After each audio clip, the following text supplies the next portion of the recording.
All right, so for today is day 2 of the substitution method.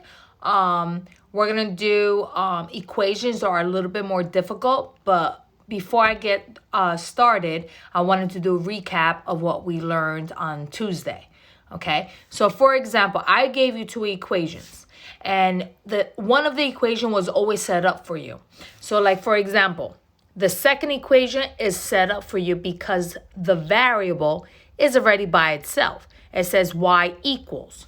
Okay, you want one of your equations to always be set up. And that's what you should be looking for at the beginning. So because that equation is already set up, what you do is you're going to circle this because this expression represents y. So that tells you that you're going to substitute this into here. And you're replacing it with the y. So when you write it, you're going to go 2x minus parentheses. What does the y represent? 2x minus 3 equals 8. Okay? So look at the substitution. I rewrote the first equation, but I replaced the 2x minus 3 for the y. That means you got to get rid of the y. Make sure I don't see the y there. All right. So when I see a minus in front of the parentheses, that tells you that you are distributing by a negative here and here. So your next step, you should get this. Because a negative times a positive gives you the negative, and the negative times the negative gives you the positive. All right. So your next step is, what do I see? I see that I'm able to combine like terms. And what's 2x minus 2x? 0. That tells you it cancels out. You're going to be left with 3 equals 8. Now tell me, is this a true statement or is it false? So because it's false, that tells you that this is no solution. And what type of graphs do I have? Parallel lines. That tells you that those lines will never intersect. That's why it's no solution. All right. So that's what we learned on Tuesday. So today's lesson is day 2 of substitution. Okay. See how, look, let me show you again. See how this is already set up? It says y equals. Now in this example, you don't see whether y equals or x equals. All right. So you got to look at the 2 equations carefully and ask yourself, okay, which one will be easiest to get a variable by itself in just doing one step? That's what you should be asking yourself, okay?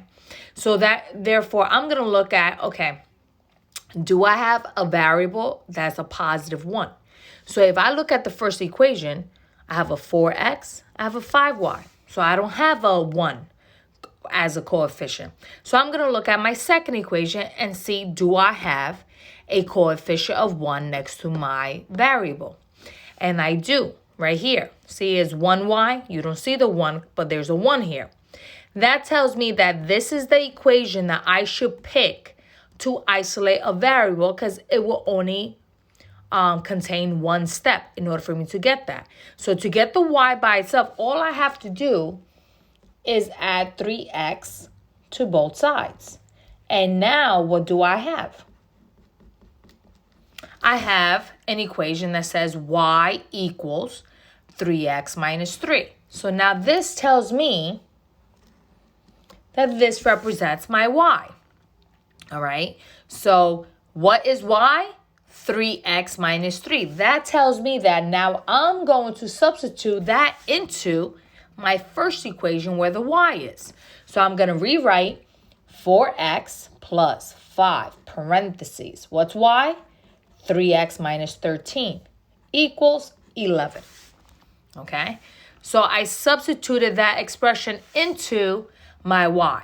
All right, so now my next step is I need to distribute.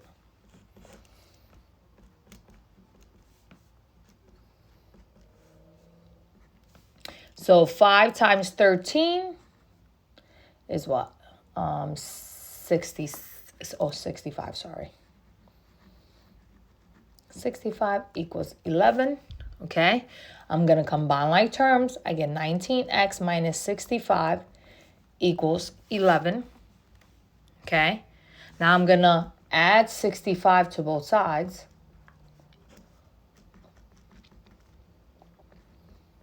I get 76, all right? And did I do that right? Let me see. 15, 65, yep. Okay. Yep, okay. So then when I divide by 19 to both sides, I get, what do I get? 5, no, 3. Oh, so I'm going to get a fraction. All right, so that's what? 3. Oh, I'm sorry, 4. I get 4. Okay, so x equals 4. Now, I found that x equals 4. Now I'm going to plug this into this equation for the y. All right, so I'm going to plug in y equals 3 times 4 minus 13. I get 12 minus 13, which y equals -1. Okay, so I found my y and I found my x. So what's my solution? I'm going to write it as a point, 4 comma -1. And that's your answer for that problem. Okay, so now let's do B. So let's look at the first equation. Do I have a variable that has a coefficient of 1? I do. I have the x that has a 1. So that tells me that the easiest equation to pick in order to isolate the variable in one step is the first equation. I'm going to solve for x. So I'm going to move the 3y to the other side by adding it. So I will add this to both sides, and I will get x equals 3y minus 9. So I get an expression that tells me what x represents. So x represents 3y minus 9. This tells me that I'm going to substitute this in for my x in my second equation. So when I rewrite it, I'm going to go 5 parentheses, 3y minus 9 minus 2y equals 7. My next step is to distribute.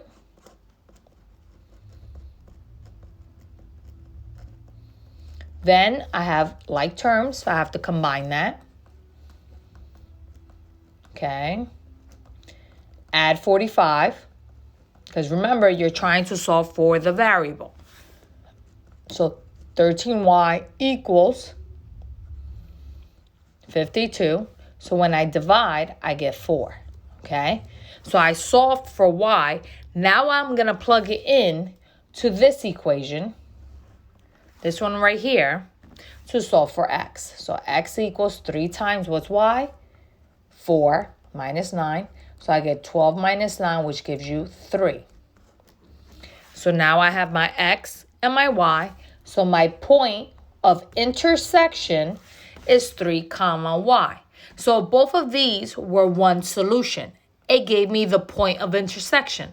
This tells me that the two equations represent two lines that intersect at one point. That's why my solution is 1. They're intersecting at one point. All right. So that's today's lesson. Okay. I'm going to give you work from the textbook so you can practice this. Please show all of your work as I did. Okay. It's easy if you circle your expression so you know what you're plugging into the equation and what you need to solve. All right. So thank you again for doing such a great job with turning in all your work. You're really working hard. I'm very proud of you. Again, if you have any issues, please reach out to me. I'm here for you. And hope you have a nice 4-day weekend. Okay. All right. Take care.